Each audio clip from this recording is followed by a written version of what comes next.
আসসালামু আলাইকুম সুপ্রিয় দর্শক। আজকে সেরকম কোনো মাছ নাই। আজকে আছে কিছু শিঙি মাছ, কিছু তেলাপিয়া মাছ, কিছু পুঁটি মাছ, কিছু ছোটো শিঙি মাছ, দেশি শিঙিগুলা। আর এর মধ্যে আছে কিছু দেশি মাগুর, ওইখানে কিছু দেশি শিং আছে।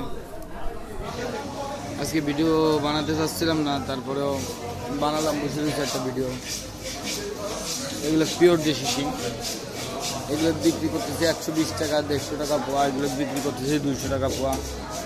তেলাপিয়া বিক্রি করতেছে 100 টাকা কেজি, পুঁটি 50 টাকা পোয়া, পাঙাশ 150 টাকা কেজি, ওই শিঙি 100 টাকা পোয়া, মাগুর 1000 টাকা কেজি। বাজারে মাছ কমানো। আর আমাদের এই মাছগুলো জিয়ানো ছিল, আমাদের এই দেশি মাছগুলো প্রায় জিয়ানো থাকে, সেগুলো কম চলে। মানুষ বোঝে না, কম দামি চাষের মাছগুলো তারা কিনে খায় বেশিরভাগ সময়। ঠিক আছে, যার কারণে সমস্যাগুলো খায়। ঠিক আছে, অরিজিনাল দেশি মাছ কেউ খাইতে চায় না, একটু দাম বেশি, যার কারণে।